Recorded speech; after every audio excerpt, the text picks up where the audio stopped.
Halo guys, selamat datang kembali ke channel ini. Hari ini kita tidak sedang membicarakan bagaimana cara seorang narsistik dalam memerangkap korbannya. Tetapi hari ini kita akan belajar bagaimana cara atau bagaimana seorang narsistik itu membuat sebuah jaringan untuk sebagai support sistemnya dia untuk mendukung apa yang dia mau lakukan. Biasanya sih itu dia pergunakan sebagai support system untuk meng-abuse orang lain, misalnya gitu ya. Nah, di video-video sebelumnya kan gue udah pernah cerita ya, bagaimana kalau misalnya narsistik tuh dia nggak suka sama orang, dia akan serang orang itu misalnya melalui fitnah, dan dia bisa pakai jaringan yang dia punya. Atau misalnya ketika dia mau menarik kembali korbannya, dia juga bisa mempergunakan jaringan yang dia punya. Nah, sekarang kita akan bahas bagaimana dia bikin jaringan tersebut dan siapa-siapa saja, dan bagaimana misalnya kalau kalian terjebak misalnya di dalam jaringan tersebut, gitu ya. Nah, gue mau memperkenalkan kalian dengan istilah yang bernama flying monkey. Flying monkey ini adalah seseorang ya yang direkrut oleh seorang narsistik sebagai support sistemnya dia, gitu ya. Nah, kumpulan dari flying monkey inilah yang nanti jadinya sebagai jaringan yang dipunyai oleh seorang narsistik. Nah, flying monkey ini bisa dua guys ya. Ada tipenya ada dua. Satu misalnya memang orang-orang yang secara sukarela mau jadi flying monkey-nya dia.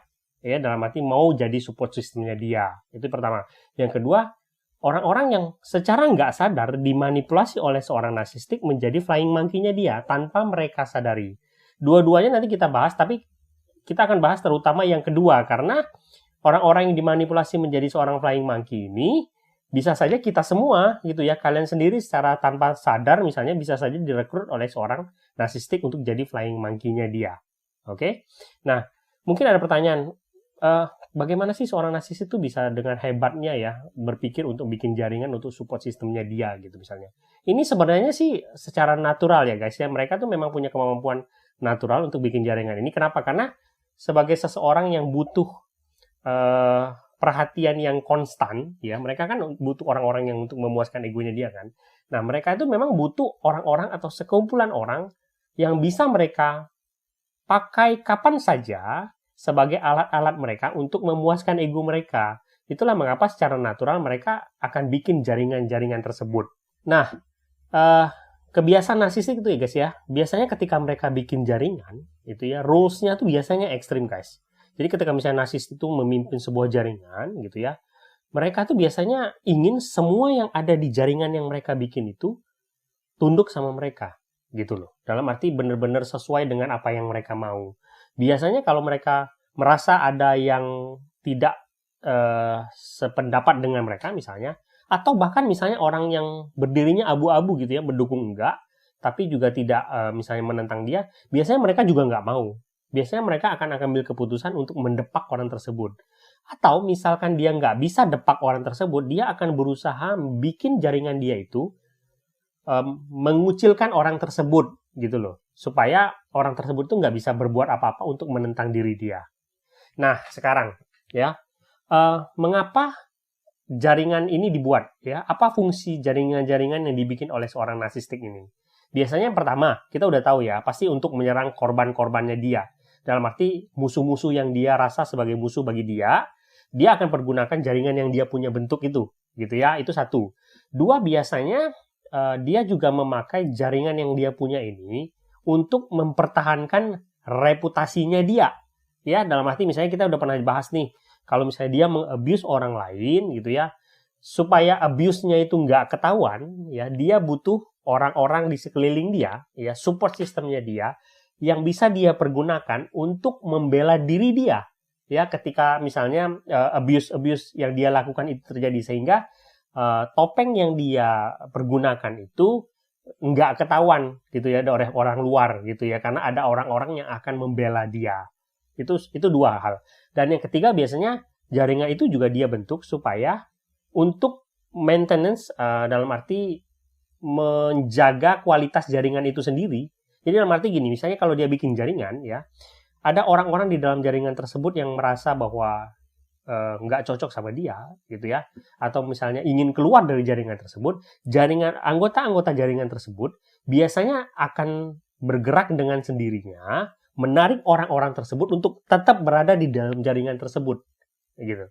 Nah, inilah mengapa narsistik itu biasanya dia tidak hanya menggunakan satu flying monkey saja, dia akan menggunakan ya sebanyak mungkin yang dia bisa punya, gitu ya, supaya jaringan-jaringan tersebut tuh bisa saling menguatkan satu sama lain. Oke. Nah, berikutnya, siapa saja sih yang biasanya direkrut oleh seorang narsistik masuk ke dalam jaringannya dia? Ya, ada 4 tipe gitu ya. Yang pertama, itu biasanya orang-orang yang memang punya kecenderungan sifat yang sama, gitu ya.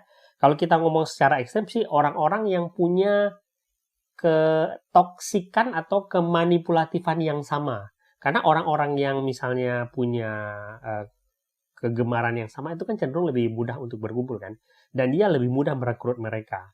Ini kalau kalian contohkan misalnya ya orang-orang yang suka bergosip gitu ya, orang-orang yang suka berdrama-drama itu kan biasanya mereka akan berkumpul bersama kan, dengan misalnya ada satu pemimpin si narsistiknya, itu satu. Atau misalnya dengan tujuan yang sama, ya organisasi kriminal biasanya. Itu kan secara sadar mereka direkrut kan, gitu ya. Itu satu.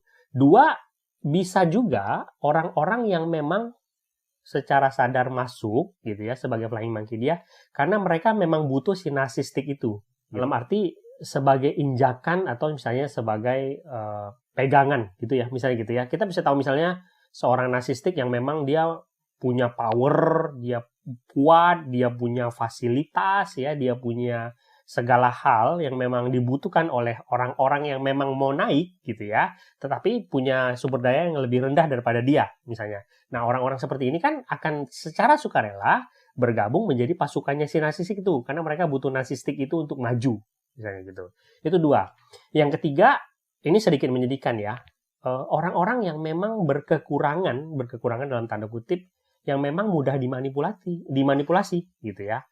Ini contohnya mungkin seperti kita bisa bilang secara ekstrim misalnya, orang-orang yang memang kekurangan dalam pendidikan misalnya ya, atau misalnya memang orang-orang yang kurang informasi, kurang akses ke dunia luar, orang-orang yang kita bilang naif atau orang-orang yang polos lah ya. Ini bisa kita lihat misalnya orang-orang yang narsistiknya datang ke sebuah tempat yang misalnya terpencil, orang-orangnya memang kurang informasi, kurang pendidikan misalnya, dan mereka bikin sebuah perkumpulan di sana di mana orang-orangnya memang lebih mudah untuk manipulasi gitu ya.